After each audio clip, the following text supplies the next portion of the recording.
Ladies and gentlemen, the story you are about to see is true. The names have been changed to protect the innocent.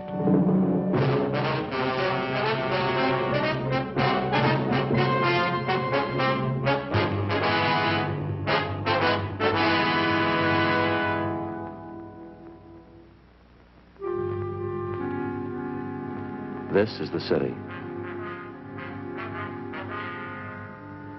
2 million people, almost 1 million kids. The people have tried to plan for them.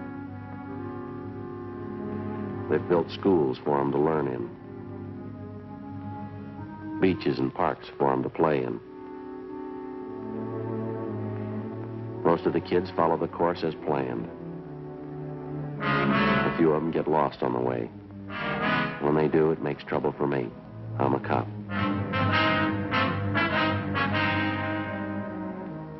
It was Thursday, April 10th. We were working the day watch out of Juvenile Division. My partner's Frank Smith. The boss is Captain Stein. My name's Friday. A crime wave had suddenly erupted among the teenagers of the city. We were getting reports of robberies, burglaries, and bodily assault. We didn't know why it was happening, but we had to try and stop it.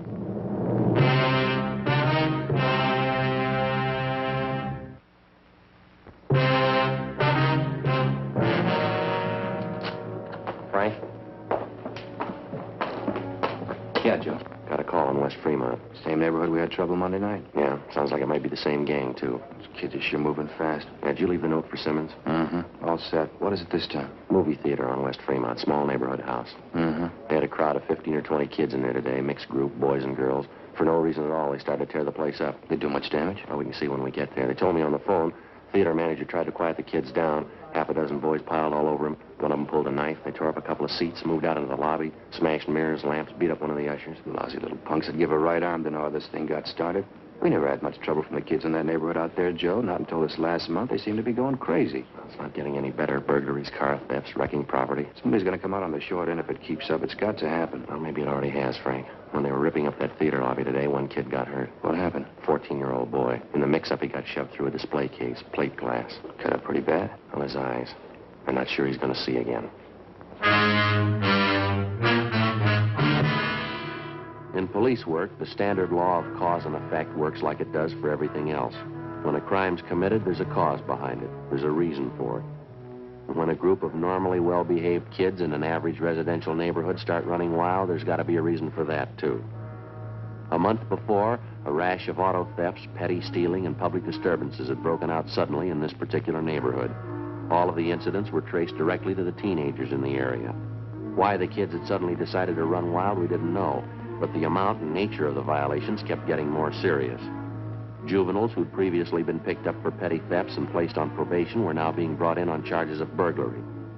Auto thefts in the area had jumped 20%. Misconduct and drunk charges against the teenagers, girls and boys alike, increased by the week. We had a fair idea what the root of all the trouble was. So far, we hadn't been able to trace it. 3:07 p.m. We got to the neighborhood movie theater on West Fremont. We went inside. The lobby was a shambles. A new show had just started. The manager of the theater met us in the lobby, a Mr. Clyde Barton. Got the best of me, Sergeant. I don't know what to make of it. Just look at that wreck. You'd think they were a bunch of savages. You have any idea at all what started them off, Mr. Barton? No idea in the world. A bunch of them came in about 2 o'clock today. Boys and girls both. They sat in front and watched the picture for a while. And they started getting noisy. Did you recognize the kids? I mean, are they from the neighborhood here? Sure, I know who they are. I say they started to make trouble down front, kicking the back of the seats and yelling around. Usher couldn't do anything with them, so I went down to tell them to quiet down or get out. Well, did any of them in particular seem responsible for the racket? Any ringleader? Not that I noticed, no. I tried to be nice to kids, reason with them. They just wouldn't have it. Must have been almost 2 dozen of them.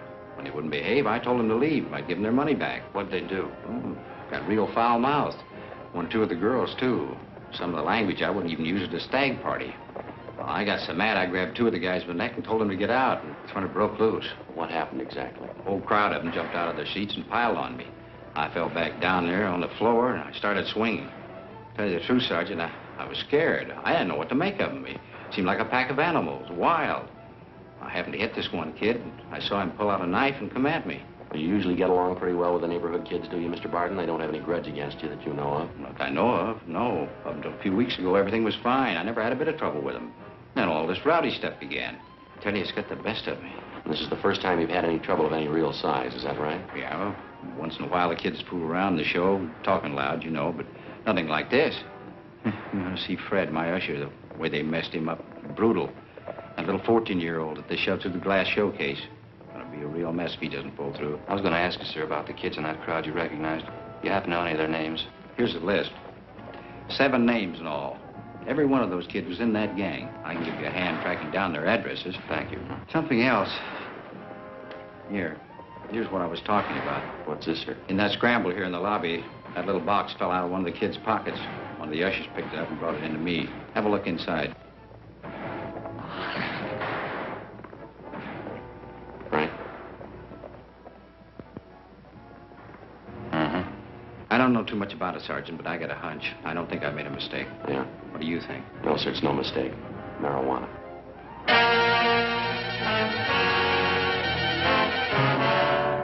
We finished interviewing the theater manager, Clyde Barton, and then we talked to the usher, Donald Masters, who recovered the small box containing the marijuana from the floor of the lobby. He told us he recognized the young fellow who dropped the box. He said the boy's name was Harold Everson, one of the names which appeared on the list which the theater manager, Mr. Barton, had given us. 7:45 p.m. Frank and I located the Everson boys' home. It was a 2-story frame, colonial-style house in a better-than-average section of the city. The boy's father answered the door, a Harold Everson Sr. We told him what we wanted. We were about to sit down and eat. You have to make routine calls at dinner time? Not a routine call, Mr. Everson. We'd like to see your son if he's home. Harry, what do you have to see him about? Do you have any idea where your boy spent his time today after school? Well, he said he was going down to the gym, play a little basketball. Then he was going to the library. It's school night. He had studying to do. I think maybe you ought to keep a closer check on your son, sir. That's not the way we get it. Well, what are you getting at? I trust my boy. He said he was going to the gym and then to the library. Got no reason to lie about it. We had a minor riot at a neighborhood movie down in West Fremont today, sir. Gang of high school kids ran wild and wrecked the place. What's that got to do with Harry? Well, a couple of people recognized him among the gang of kids. They say he did his share of wrecking along with the rest of them. Well, it couldn't be. It's a lie. Harry didn't go to the show today. Told me when he got home, he even had his books with him. He spent the afternoon at the library. I'd like to have you take a look at this, Mr. Everson. Hmm? This box here, would you recognize that at all? Well, yeah. Same kind of box my stomach pills come in. Got a little acid condition in my stomach. I take these pills for it. What's all this have to do with Harry? Open the box, Mr. Everson. I don't get it. What is this stuff? Someone saw your son drop the box in the lobby of that theater today. The box contains what appears to be marijuana. Well, that's stupid. It couldn't be right. I haven't got that kind of boy. I know it isn't right. Do you mind if we talk to your son? Maybe he can explain it for us. Just a minute. I'll get him down here. Have a chair if you like. Thank you. Sure a nice place, huh, Joe? Yeah, beautiful furniture in it. Nothing like period furniture. Never goes out of date. Be in style 10 years from today. Mm-hmm. We better be sure and tag by Georgia Street Hospital on the way back, see how that kid's doing, the one who was hurt at the show. Oh, yeah. Officers, this is my son, Harry. Hello, Harry. Hello. Hi, Harry. Harry just told me, officers, he doesn't know what this is all about. He was at the library, like I said. Well, sure. I was there till they closed. Somebody made a mistake. I wasn't at the show today. You know Mr. Barton, Harry, the man who runs the theater? Yeah, I know him. Why? He swears you were there today, so does one of the ushers. Who? By the name of Donald Masters. He says he knows you pretty well. I don't know any Donald Masters. We go to the same high school together, son. You're in the same class. I told you I don't know any Donald Masters. What about this, Harry? Huh? Would you recognize this? No, What is it, Harry? What's wrong with you? nothing. I don't know whose it is. It's not mine. Well, it was lost in the lobby of the theater today. Masters says he saw you drop it. He's lying. I hate the kid's guts anyway. He's lying. Thought you said you didn't know him, son. What are you shaking for? What kind of story are you trying to tell? I didn't mean it, Dad. The kid got this stuff for me. I didn't mean to get it. I didn't mean to, Dad. It's beginning to look like I'm the dunce of the family, huh? Take it easy, Mr. Everson.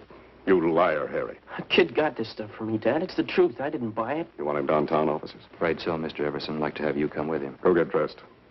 Go back to your room and get your clothes on. Okay, Dad. I can't believe it. My own boy using marijuana.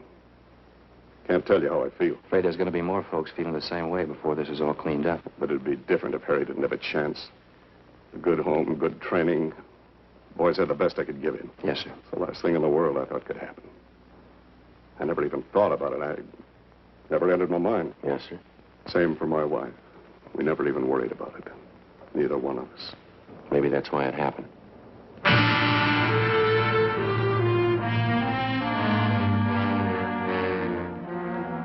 Before we left the Everson house, we checked the boy's room and came up with another small box full of marijuana, which he'd hidden back in his closet. Besides Everson and his son, Harry, 4 other teenagers who'd had a part in the theater brawl were rounded up and taken downtown along with their fathers for interrogation. By the time we finished our questioning and the teenagers had finished talking, we had most of the story pieced together. A story that had the parents so amazed that half of them thought the youngsters were making it up. The pattern was familiar enough for us to know that they were telling the truth. Almost 2 months before, word had gone around among the teenagers in the neighborhood that marijuana, along with various stimulating drugs, was to be had easily and in quantity for anybody who wanted them. Word was passed around that it was the new thing to do, the smart thing to do if you wanted to keep up with the crowd. In questioning the Everson boy, we found that he seemed to know more about the history and operations of the narcotics campaign in the neighborhood than the other boys did. I know one of the guys who first showed up with this stuff. His name's Johnny Demring. He's about my age, 17. I used to know him pretty well. How do you mean he was the first to show up with this stuff, Harry? What kind of stuff? Marijuana and some of the other things. You know, yellow jackets, goofballs. More of the kids go for them than they do for marijuana. And do the youngsters know what these goofballs are made of, son? They know what they are? It's dope, I guess. Narcotics. Kids get a big kick out of them. I guess that's all they care. Now, this Johnny Demring, does he sell the stuff around the neighborhood, Harry? Well, yeah, he was the first one. He's got a couple other kids selling for him now. A couple of them are girls. They sell a lot for him. Johnny makes pretty good money. Yeah, I guess he does. Where does he get the stuff from, do you know? No, I wouldn't know that. Someplace downtown, Johnny knows a guy. Never told anybody where he goes to meet the guy. Nobody ever goes with him. Was Johnny at the show with you today? Oh, no, he doesn't hang around with the kids much anymore. He's getting a little big time, I think. Got his own car, good-looking girlfriend downtown. Says he's going to quit school next month. Where does Johnny live, son? Can you tell us that? I don't know the address right off. I can check it for you in the phone book. How about the kids that Johnny hires to sell the stuff? Can you give us their names? Yeah, okay. I think I can remember who they are. You going to bring Johnny in and talk to him? That's the idea, yeah, son. I don't know if you'll find him right away. He probably heard about the trouble today. Johnny's a pretty smart guy. We'll find him. Nobody knows much about him. He never talks about what he's doing, never tells anybody anything. Well, he told you. How smart was that? Complete statements were taken from each of the youngsters we'd brought in for questioning, and then in practically all cases, they were detained pending the completion of the investigation. With the information we had at hand, it took us the better part of 4 days to round up everybody involved in the narcotics distribution system, which had been set up among the teenagers in the neighborhood by 17-year-old Johnny Demring. As for the Demring boy himself, he couldn't be found. We checked with his family, his relatives, his friends, all his known associates. We got out a warrant on him. And then we checked the car he owned through DMV, and we got out a warrant for that. No sign of the boy. Narcotics Division gave us a hand and got their informants busy trying to track down the source of the dope for which the Demring boy had been the only distributor. We knew it went far beyond him. The whole campaign to introduce narcotics in a seemingly harmless form among neighborhood teenagers and then gradually build a solid demand for more expensive stuff as the habit grew and took roots with each and every youngster. It reached to the same vicious men who make their money off the hopeless adult drug addict.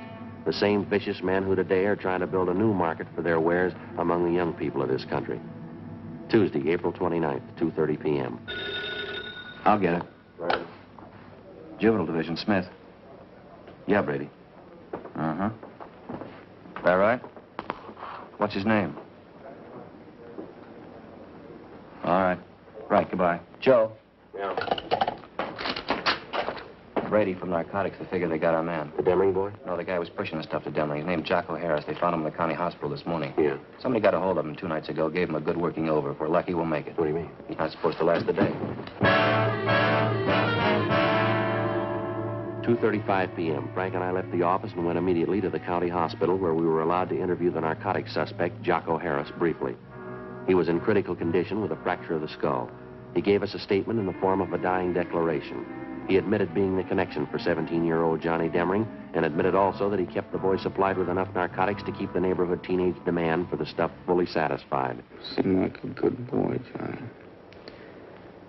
Nice kid. Smart. Never thought he'd turn away, that's all. Where is he, Jocko? Do you know? I only wish I did. Go beat his head in, get my stuff back. Took everything I had.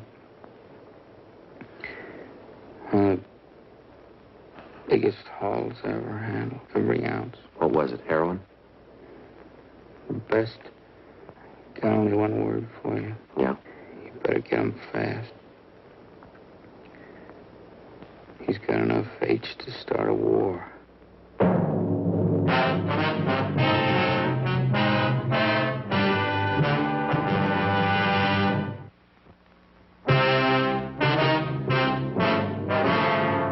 Wednesday, April 30th, 9 a.m. The hunt for 17-year-old Johnny Demring was intensified. To our knowledge, because of the information we'd gained from narcotics peddler Jocko Harris, the teenage youngster had a large store of high-grade heroin, which we knew, because of his inexperience, he was unaccustomed to dealing with. In his hands, the narcotics immediately became a lethal weapon. We knew that Johnny Demring had only one market to deal in, only one type of customer he was acquainted with, the teenager. In previous transactions, we knew the youngsters received only a low-grade type of narcotic, highly diluted. We knew that if Demring succeeded in dispensing the highly concentrated store he had on hand, and the juvenile customers he served tried it on themselves, it would very likely result in death. 11 a.m. Wednesday. Despite all our efforts, Johnny Demring and the store of high-grade narcotics which he'd hijacked from Jocko Harris were still missing. Wednesday, 12 noon, we began rechecking every one of the possible sources that might lead us to the suspect. One of them was the boy's mother, a Mrs. Frances Demring. We talked to her at her work. She was employed as a multigraph operator in the mailing department of a large downtown department store. Not since the last time you talked to me, officer. I haven't heard a word from my boy, nothing at all. Have you heard anything? Well, yes, ma'am, in a way. We've got an ID still somewhere in the city. That's why we figured we'd come back and talk to you again. Have you been in touch with your relatives in town recently, Miss Demring? I mean, those Johnny might possibly contact. Yes, there's just my sister and my mother. They're the only ones I think Johnny'd go to in a case like this. Maybe because he's in trouble and all. I only wish I could have stopped the whole thing. I mean, even before it started. It should never have even started. Yes, ma'am. I guess it just wasn't to be right from the start. Johnny's father ran away, you know. I tried my best after that and never seemed to be enough. I suppose there's no getting away from it. A boy needs a father. You can try all you want. They still need a father, some kind of discipline. Yes, ma'am. Well, how about the relatives you have out of town, Miss Demring? Any word from them at all about Johnny? No, Sergeant, nothing. Matter of fact, I've been waiting for a letter. Nothing at all. Do you have any idea at all where Johnny most likely go in town if he didn't want to be seen, Mrs. Demring? Where'd he go? No, I wouldn't know that, Sergeant. First place, Johnny's never really been in trouble before. I mean, where he'd have to hide. He's always been good to me. Maybe too good. I wouldn't know that. Now, how about Johnny's school friends, ma'am? Would there be any one of them he might possibly contact in a jam? None that I haven't told you about before, I don't think. Evelyn. She's the only one I suppose Johnny'd go to if he needed help, if he was in trouble. That's his girlfriend at the high school, Evelyn Maxford. Yes, that's right. Sweet girl. How about a girlfriend that Johnny was supposed to have downtown somewhere, Miss Demring? Would you know anything about her? Nothing really, no. I knew Johnny had some other girl besides Evelyn. He did mention she lived downtown. Guess that's all I know about her. Her name was Betty, I think. Johnny mentioned it once. That's all I know about her, though. You have no idea where she lived downtown? No, I don't. Johnny and his girlfriends, that was one thing I tried not to pry into. All right, ma'am. Thank you very much. Appreciate it if you'd notify us if you hear anything at all about your son. All right, thank you. Tomorrow's Johnny's birthday, you know. I meant to tell you. I always expect Johnny home on his birthday. Seems no matter where he is, how he's tied up with his school or sports or something, Johnny always makes it home for his birthday. I see. Wonder how it'll be tomorrow. He's never missed being home on his birthday, not once. Well, if he shows up, I guess you can count on one thing, ma'am. What's that? You might have to miss next year. 2 p.m. Frank and I picked up a glass of milk and a hot dog for lunch, and then we continued making a check of Johnny Demring's closest friends. Next in line after his mother was Demring's high school girlfriend, Evelyn Maxford. We located her at home. She seemed unusually nervous as we interviewed her. No, there's nothing wrong. It's just all this business about Johnny. All this trouble. I've been upset ever since I heard about it. You haven't heard from Johnny at all, Miss Maxford. He's made no attempt to contact you since the last time we talked. I haven't heard a word, officer. I know tomorrow's his birthday. His mother's expecting him home. I know he won't come, though. I'm sure of that. How are you sure, miss? Well, I just know that's all. I guess he should give himself up and take his chances. But I know he won't. I know Johnny that well. He just isn't that type. I'd like to ask you again, miss. Yes? Are you sure you haven't heard from Johnny Demring recently in the past 2 days or so? No. That's what I told you. Don't you believe me? Do you know why we're so anxious to locate Johnny, Miss Maxford? Well, I think so. It's about the narcotics business. You say Johnny had a hand in it. He was selling those things to the kids. I still don't believe it myself. It's a lot more than that the way it stands now, Miss Maxford. What do you mean? When he was at school, Johnny was kept supplied with narcotics by a man named Jocko Harris. He's what we call a pusher, a kind of an in-between supply man in the narcotics trade. 2 nights ago, Johnny caught up with Harris. He beat him up badly enough to send him to the hospital with a skull fracture. And then Johnny stole every bit of narcotics Harris had in his room, some of the strongest stuff he can buy on the market. That's why we want Johnny, Miss Maxford. I don't think I understand. What does it mean? Well, it means that most of the teenage kids Johnny's been supplying stuff to have been getting fairly weak grades of heroin. If he gets some of this stuff to them and the kids start taking it, it might prove too strong for them. If they take too much of it, it could kill them outright. Oh, no. Now you see what we're up against. We've got to find that boy, and we've got to find him soon. Couldn't you talk to his mother? Maybe she could tell you something. We already have, miss. She couldn't tell us anything. That's why we halfway depended on you. Why do they have to put it in my lap? Why does it have to be me? I liked Johnny for a while. I don't know what to think now. Have you heard from him, Miss Maxford? There's no reason to be afraid. You'd probably feel a lot worse if something happened to one of the high school kids, wouldn't you? Miss Maxford? I got a call from him yesterday. Johnny. He wouldn't tell me where he was. I asked him, but he wouldn't tell me. Well, what else did he say? He knows everybody's looking for him. He doesn't know about the stuff that he stole, though. I'm sure of that. He doesn't know what it could do. Did he make any dates with you? Did he want to see you? Yes, he wants to see me. He wants me to meet him this evening. Where? He's going to tell me. Excuse me, I'll have to get the phone. Hello? Yes? Oh, but I don't know. I don't really. What? 5:30? All right. Yes. Yes, I'll meet you then. All right. Bye. Sergeant, Yes, ma'am. that was Johnny just then. He wanted to make sure I was going to meet him. When? 5:30 in Lake Park, Which side, miss? the west side. Sergeant, I could hardly understand him. He said he was sick. Ma'am? He sounded sick, too. Terribly sick. It can't be true. I hope to God it's not true. What's that? The narcotics he stole from that man. You say they were powerful? Yes, ma'am, we did. Johnny's been taking them for 2 days.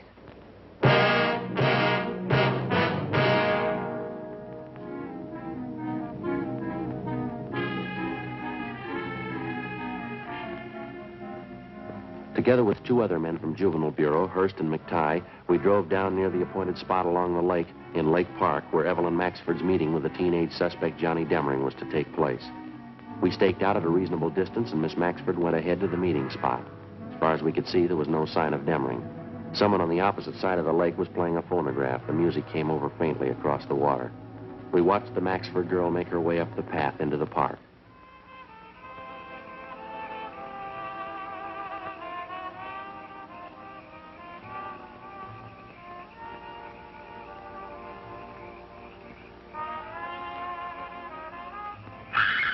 Come on.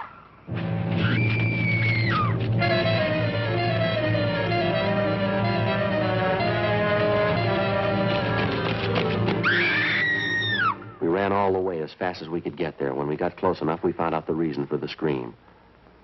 He was lying face up in the water near a clump of trees. He was a good-looking boy, dark hair, good build, handsome. Took only one look and you knew right away he was too young to be dead. You could argue for a week, but you couldn't change it. He was dead. The girl stood over him, her face in her hands, crying. I don't see any marks in the body, do you, Joe? No. Looks like an overdose, doesn't it? Yeah.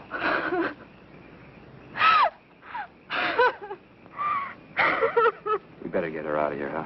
Yeah. It's all right, Miss Maxford. Come on. Let's go over here.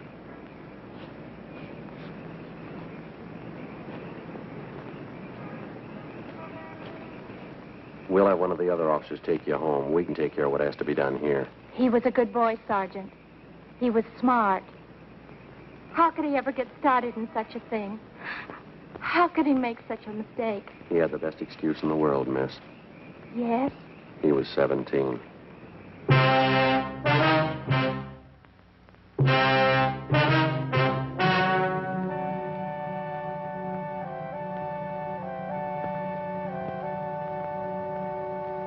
On May 2nd, a coroner's inquest was held at the County Morgue, Hall of Justice, City and County of Los Angeles, State of California. In a moment, the results of that inquest.